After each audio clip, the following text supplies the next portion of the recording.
Hi everybody, in today's video we will delve into the depths of the Mines of Moria and all of its history throughout all the 4 ages of Middle-earth. During the years of the trees in the first age, Durin awoke in Mount Kundabad in the Misty Mountains, and beneath the mountains he came across a shimmering lake and saw a crown of stars reflected in its waters. He named that lake Khazad-dûm, the Mirror, and it remained a revered place among dwarves of all houses ever afterwards, and the Durin stone was erected on the location of that event. In the caves above the lake, Durin and his folk started the building of the great gates of Khazad-dûm and the delving of the first hall and of the bridge of Khazad-dûm. From there, the expansion began, both to the levels above and to the deeps below. And so Durin the Deathless became King Durin I of Khazad-dûm and ruled for many years until his death during the First Age. As the centuries passed, the descendants of Durin sat upon the throne of Khazad-dûm and their cavernous city that was greatest of all their mansions and became famous even to the distant west.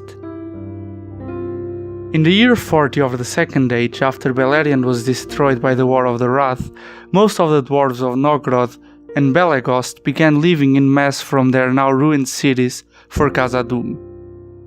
The city was enriched not just in numbers but in the western houses' skill in smithing, crafting and masonry. All these factors created a renaissance for Khazad-dûm and brought its prosperity.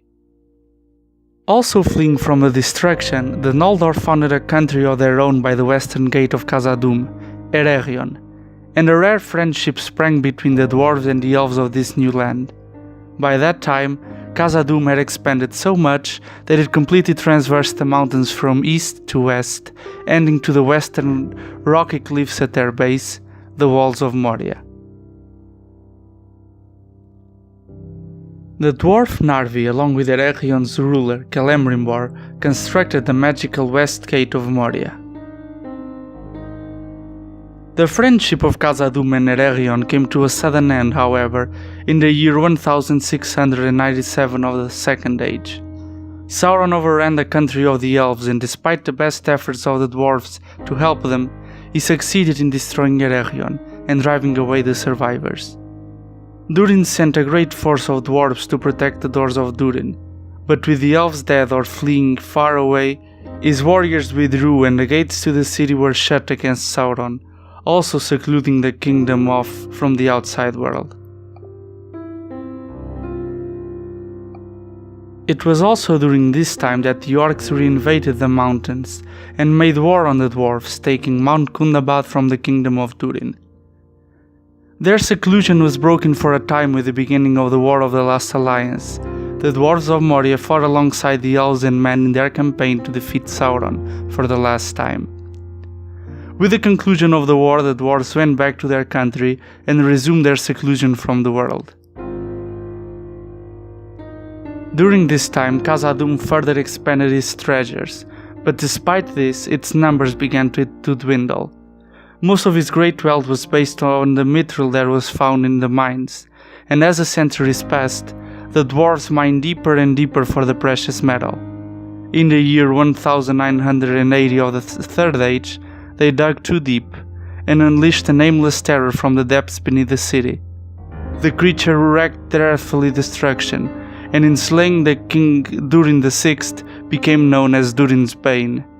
In the following year, Durin's son Nain I was also lost, and the dwarves fled their ancient home.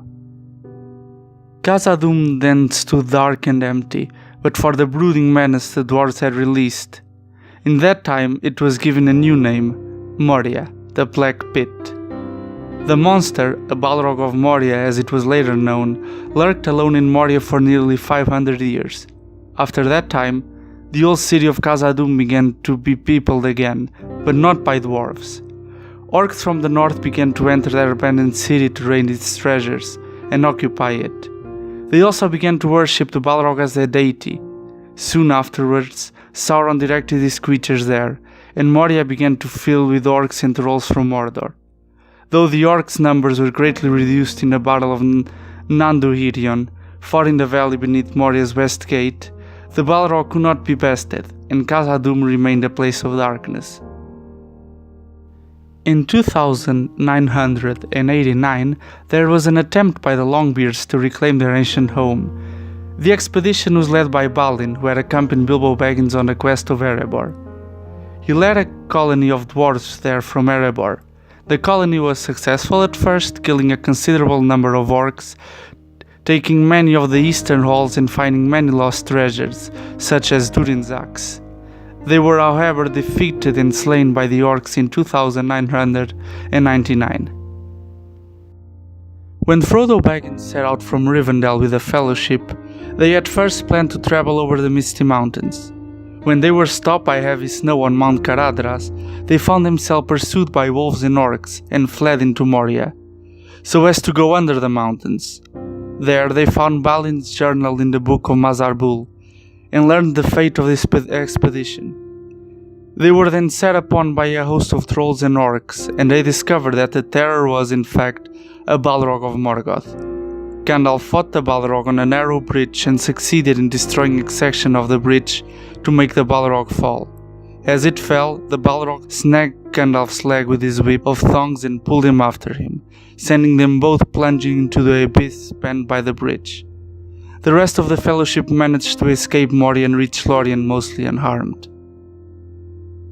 Unknown to the Fellowship, both Gandalf and the Balrog survived the fall and fought a ferocious battle from the depths of Moria to the mountains above, demolishing the top of the legendary Endless Stair and a part of the surrounding mountain peak in the process. Gandalf cast down the Balrog upon the mountainside and lived just enough to see it die, but his story was not yet ended.